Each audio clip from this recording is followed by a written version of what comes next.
Welcome back to Keeping Shit Real by Jessie Towns. I am your host, Jessie Towns, and this is episode 3 of Keeping Shit Real. Today's episode I have aptly named The Mental Mindfuck because, as parents to children with neurodivergence, we are constantly have a mental mindfuck. Now, the mental mindfuck can be generated by many, many different ways. Let's be honest. It could be your own family who don't believe your lived in experience. It can be the good old local authority who are pretty useless or just not backing any of your evidence towards your child. It could be the government for their constant changes about the home education bill, anything. But I just want you to remember that you are the lived experience of your neurodivergent child. Now, let's kick off about the mental mindfuck and how stressful that this can be to us as parents. I never forget when my son, Maxie, for those of you that don't know, is now 8 years old, but he is high functioning autism, ADHD, and he has a PDA profile. Now, didn't have really much exposure to the sort of neurodivergent world until obviously Maxie, the cracks start to show with him. And I kind of just assumed it would be a really straightforward process. And I'm not going to lie. I just thought, oh, this will be easy. Like we'll get the support and yada, yada, yada. But actually, how wrong I was. So the journey for the mental mindfuck for us really started when the EHCP, which was issued quite quickly, just was not holding its weight with our local authority. The adjustments that they put in were not good enough. They weren't supportive enough. They weren't highly enough to support him with his PDA profile, which at the time he didn't have the PDA profile. The ASD diagnosis came probably about 6 to 8 months after Max's EHCP was processed and was published. Now, the stress that caused our family, I can't even begin to tell you. And I know if you're a parent listening to this, if you're not already in these trenches, you've been in the trenches and you know how hard and how stressful this is. It completely consumed my entire life for 2 years. I look back now and I actually can't believe the expectation that's put on parents to be able to function normal, to be able to parent their other children, to be able to continue working, because this shit is wild. There is no way that you would expect any other person to function, to carry on normal life in this manner. And it's actually downright cruel to be able to just put an expectation on families to give up their jobs, to drop everything. I mean, yes, they are our children. However, we are all adults. We've got bills to pay. We've got rent to pay. We've got mortgages to pay. We've got to feed our children. And if you're having to give up work or reduce your hours because your priority is your child, you're almost punished for it. And it is one of those situations that when you try to explain it to people, they don't get it. You don't get it unless you've lived it and you've breathed it and you've been in the trenches. The mental mindfuck really started to take a savage turn to being really mental and affecting my mental health was when it just wasn't working, even with the recommendations put in with the local authority of how Maxie, the support that he needed in class just wasn't cutting it. The mindset of how can I get through this is really hard. And I just remember sat there thinking, oh, this will all be sorted soon. And it kind of went on for like nearly 2 years. I mean, I'm laughing about it now, but fucking hell, it was hell. And to be honest with you, I don't know how I didn't have a nervous breakdown. Well, I do know how I didn't have a nervous breakdown. I kept focus, and my mindset the whole way was my son is going to get a specialist school placement. To start with, we initially thought that he would be able to attend a mainstream school with like an ASD unit, but it became very apparent with the PDA starting to get more explosive, more dysregulated, that actually that setting was not going to be right, that he needed a completely specialist setting and not being integrated as they do with mainstream schools with specialist units. Now, the funny thing was, sort of about 7 or 8 months into the journey of him sort of being removed from the mainstream classroom completely, we had a phone call to say, look, basically, we're going to refer you to a pupil referral unit, and he's going to go there for a term. And I remember I was at work thinking, God, my son is going to a pupil referral unit. Like, this is really stressful. Like, I just don't really know if he can do that. He was only 6 at the time. You're going to send my son off in a car for like an hour to a school where he's got no friends, he doesn't know anybody, he's in burnout himself. Well, that burnout was sort of starting then. And I just remember thinking, like, this is just totally unreasonable. I mean, there must be another process. There must be another outcome that we can push for that doesn't involve this, because this just seems absolutely batshit crazy. Anyway, we were sort of basically told that if we didn't take this route, then we had rejected an offer from our local authority and that we would be on our own. And I just remember thinking, you're basically bullying parents into making decisions that they might not feel comfortable with. But we thought, fuck it, we'll give it a go. Let's just see how it works out. And we went and visited the pupil referral unit. And within about 10 minutes of being in there, I just completely realized that this was going to be the absolute right setting for Maxie to be in for a short term. Now, pupil referral units are generally for children that have been excluded from mainstream school permanently, or they don't have an EHCP, or it's a short-term fix to see if they can go back to mainstream school with strategies and tips that will help integrate them back into the mainstream classroom and kind of maybe nail out any sort of behavior that they think that they can sort of nip in the bud. And I was, had this mental mindset that, oh, he'll be fine when he goes back. Anyway, he started at this pupil referral unit, and within 2 weeks, he was a completely different child, and it absolutely changed his life. And he went there for an entire term. He went there from the January through to Easter, and it was just amazing. His mainstream school came and visited. The headmistress from the pupil referral unit went to mainstream school. And I was completely thought, oh, this is it. We're going to have the strategies and the tips and the skills for him to be able to go back to mainstream school. And the headmistress from the Pru said to me, I'm going to be really honest with you. I just don't think the environment is the right environment for Max when he goes back to mainstream. And I just remember thinking, what? It's been so up and down already. And now it's quite calm at the moment. We're in a really good place. This is going to be this, of course he can go back. And she said, I just feel that for Maxie and for his needs, mainstream is he's just not going to be able to survive. And I remember thinking, oh my God, I've been on this roller coaster already. And this is what it's like for parents with neurodivergent children. It's a constant roller coaster of emotional highs and lows. And it's just such a mental drain on you that we are just constantly trying to work out what's the best. You don't get any advice. You're kind of just left to go on your gut instinct, which again, gut instinct is there for a reason. It's your gut. It's that native primal part of your body that knows if something isn't quite right or if it is quite right. And I actually did think that going back to mainstream, my gut instinct was, yeah, it will be okay. Anyway, we came and went from the Easter holidays and he went back to mainstream. And within about 3 days, he'd already been excluded for about a week because it was not the right setting. And he'd gone from being a very calm, very diligent, very compliant in the classroom because the adjustments had been made for him and they suited his additional needs. But at mainstream, they just couldn't adapt to it. How can they? In classes that big, they just can't do it. And I remember thinking, God, here we go again. Like we're on another low here of what's going to go on? And I just remember sitting down and I came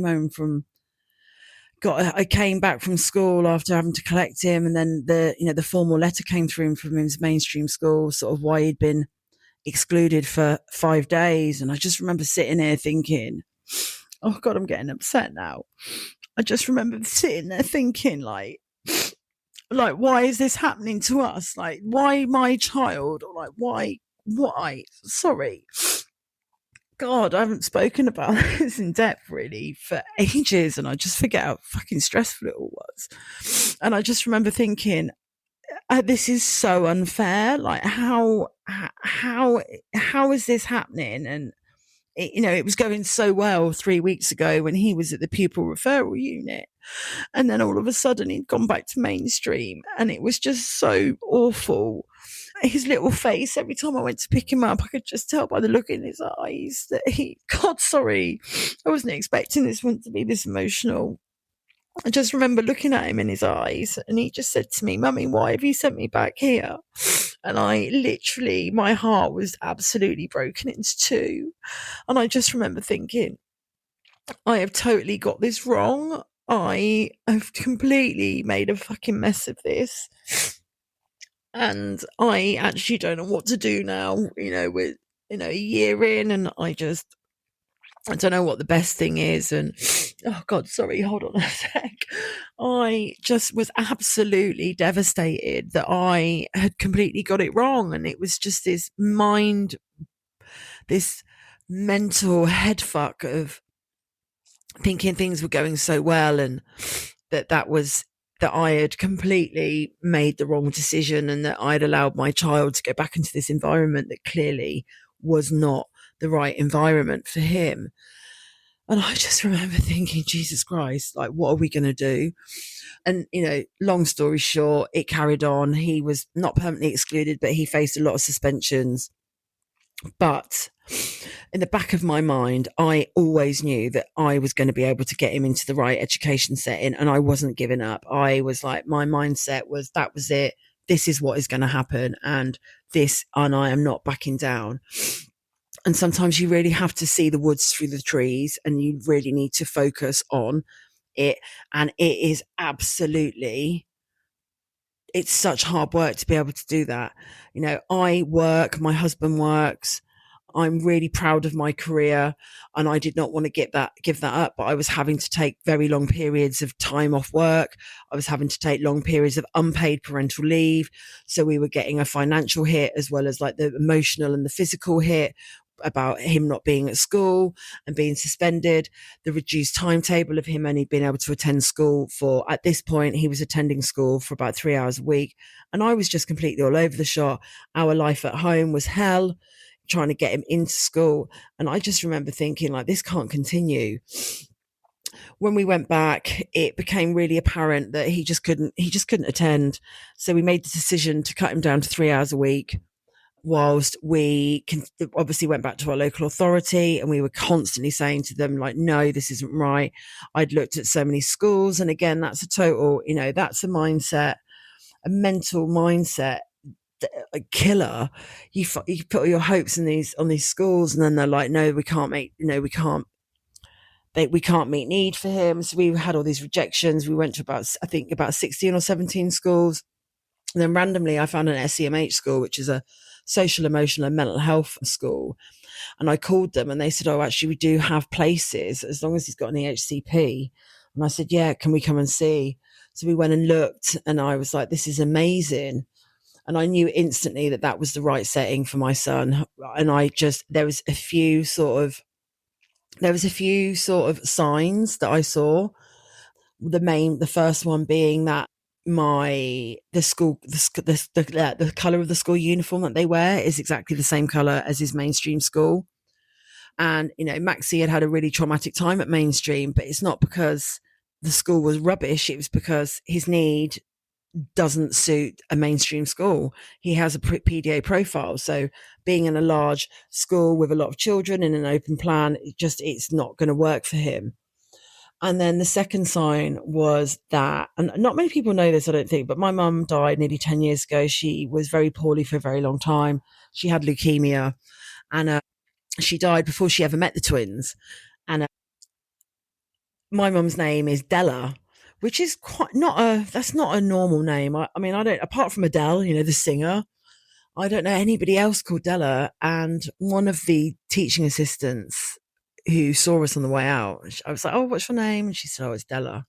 And I just remember thinking, God, that's another sign. That absolutely is another sign that this is the right setting for him. Anyway, we got rejected twice. Long story short, again, we got rejected twice, and I wasn't having it. I was like, I know that my mental, after this, this has been going on for like 2 years nearly. And I was like, I am absolutely not fucking having this. absolutely not having it. And I was hell bent. And my mindset was completely, this is the school for him and this is where he's going. And I am not stopping until I have got him in that school. And I didn't stop. And it nearly broke us down. I'm not going to lie. I'm always very honest in everything that I say and do. Probably a bit too honest at times if I'm being truthful. But I just want you to know that don't ever stop fighting. And the mental roller coaster you have to go through is fucking hell. You just wouldn't do it to, and I wouldn't wish this on my worst enemy, the shit that we have to go through as parents to neurodivergent children. I just wouldn't, because it's downright cruel. And it's one of those that, unless you're in that situation, like I keep on saying, you've absolutely no idea what you're talking about until you are in that situation yourself. Now, the mindset is really difficult some days to get your head around because we are in the trenches. But I want to really talk to you about ways to overcome the mental head fuck that you get as a parent to a child who's neurodivergent. And that is by being grateful for what you've got already. And it might be really hard for you to think, well, I've got nothing to be grateful for. Everybody's got something to be grateful for. On the days when I was really struggling and Maxie was being suspended, I would always say to myself, I'm just so grateful that my employer is on side with me and they're letting me take unpaid leave off and they're letting me take the time off. I'm so happy and grateful that I can be here for him. I'm so happy and grateful that my bosses, that my husband's bosses are understanding. I'm so happy and grateful that we come home to a house where my children are loved. I'm so happy and grateful that we come home and that there is food on the table. And I'm so happy and grateful that he was given an opportunity, to go to this pupil referral unit and he could shine.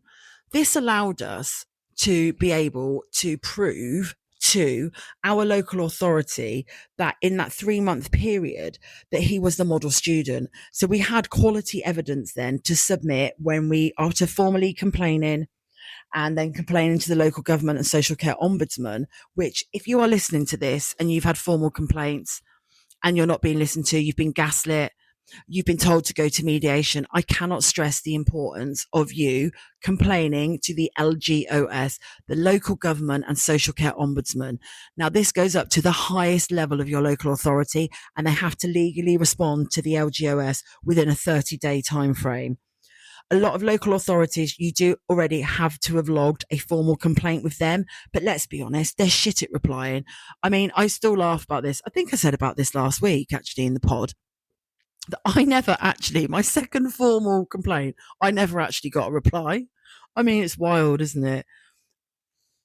But I just didn't stop. And my mental capacity was at breaking point, but I absolutely knew in my heart that I had stuff to be grateful for. And that even though we were in the trenches, there was still a lot of gratitude that I could be grateful for within my family and my entire life up to this point and during this point. Now, as people may know, the panel then named the specialist school that we were rejected from, and he has been there for nearly a year and he is absolutely thriving. I would say his behaviour is nearly 70 to 75% better. And I'm not here to gloat, because I just want people to know that focusing on being grateful is such a powerful tool, and it's a journey and a process that can change your entire family's life.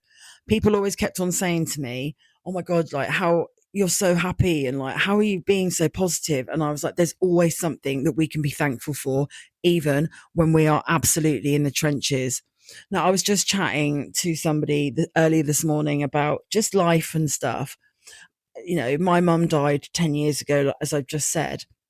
The day before she died, when we were going to say our goodbyes to her, obviously my whole family and I were completely distraught that this was happening. But my mum said to me, one of the last things she actually said to me was, don't be sad for me for when I've gone, because I'm so grateful for the 56 years that I have had on this earth.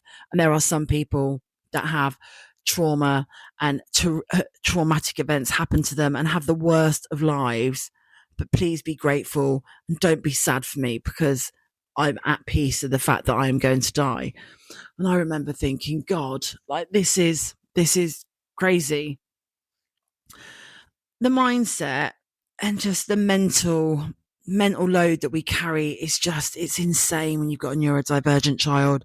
There's meetings, there's educational psychologists, there's OTs, there's so much stuff. But I want you to think about something that is really awful in your life at the moment, something that's really, that you're really struggling with. If it's your child is neurodivergent, if it's, I don't know, maybe you've just recently lost your job, which if you have, better days will come. But I just want you, even in the times of sadness and when there's really, really is struggling, you feel like there's no light at the end of the tunnel. I just want you to write a list of 10 things that relate to that situation that you can be happy and grateful for. And this is where I'm going to link in for my Shelf Help Book Club, which is on Patreon. It's £8 a month. I'm never going to lie to you. I'm a straight up honest bitch. And there is a 7-day free trial. But the book I've chosen for next month to start from the 1st of November is the book called The Magic. Now, The Magic is a truly life-changing book. And if you do it correctly and put the hard work in, you will see something life-changing will happen to you. So it is the second part of the book of The Secret. If you've never read The Secret is all about manifesting your dreams, and it's about manifesting the thoughts that you put in your mind and the frequencies that you send out to the universe. Now, you might be thinking, hold on a minute, Jess, am I smoking weed? Have you not got your HRT patch on? But listen to me. Let me finish. Okay, so The Secret it's a lot of highly sought after pragmatic people: Mother Teresa, Jack Canfield, Lee Bauer, Genevieve Bernard. These are all people that believed in the law of attraction. And The Secret is all about the law of attraction. But the book that I'm going to be talking about and we are going to be doing in the Shelf Help Book Club is called The Magic. Now, The Magic is a 28-day gratitude journey. So for 28 days, together as a group, you can either order the book off Amazon, and I'll put the book link to Amazon in the show notes. And we're going to read it together. For every single day, there is a different task, and it's about being grateful for what we've got. And I am not joking you. This will completely help your mental mindset. And it is super, super powerful. A few of the things that have happened to me since I've done the magic. Now, I picked the magic up the year after, I picked the magic up, not even a year, about 3 months after my mum died. Now, I was given The Secret many, many years ago, but then I found out that there's a book called The Magic. And I did the magic about 3 months after my mum died. Now, I had been trying for a second baby for many, many years. I'd had 5 or 6 miscarriages and ectopic pregnancies, and I'd completely written it off. And I was like, nah. And then there was something inside me when my mum died. And I was like, no, I want to have another child. Like, I am an only child myself. And I didn't want my eldest son to be an only child, like when something happens to myself and my husband in years to come. And I was like, I am going to have a second baby. I am not joking you. The week after I finished the magic, the 28-day gratitude journey, I found out I was pregnant with twin boys, and the rest is fucking history. I've also had a £10,500 PPI refund. Remember PPI? I've also, last year, I was doing the magic when I was finally fighting through the last bit of Maxi and his specialist school. And 3 days before I'd finished the magic, the panel named his specialist school. So listen, this shit does work. And I really want you to just give it a go. You might think, again, I'm smoking weed, she's on the HRT, or she's not on the HRT, she's having a nervous breakdown. But actually, it's a super powerful book. And I wish every parent who's got a child who's neurodivergent, who's in the trenches or even not in the trenches, should really do this book, because it is super powerful. My Patreon, the Shelf Up Book Club, is £8 a month. However, there is a free 7-day trial. And all I want you to do is go on my Patreon, and I want you to sign up for the free 7-day trial on the 1st of November. Because remember, we're not starting this till the 1st of November. And buy yourself the book. Because if you decide you don't want to stay in the Shelf Help Book Club, then you can continue to do it without the guidance from me. There is going to be a daily podcast into the Shelf Out Book Club Patreon so that we can do it together and we can talk and discuss about what is starting to change and the energy that we are shifting. All right. And that's about it. But I'm just going to read the back page of the magic. For more than 20 centuries, words within a sacred text have mystified, confused, and been misunderstood by almost all who read them. Only a very few people through history have realized that the words are a riddle, and that once you solve the riddle, once you uncover the mystery, a new world will appear before your eyes. In the magic, Rhonda Byrne reveals this life-changing knowledge to the world. Then, this is on an incredible 28-day journey. She teaches us how to apply this knowledge in your everyday life. No matter who you are, no matter where you are, no matter what your current circumstances are, the magic is going to change your entire life. That's it, guys.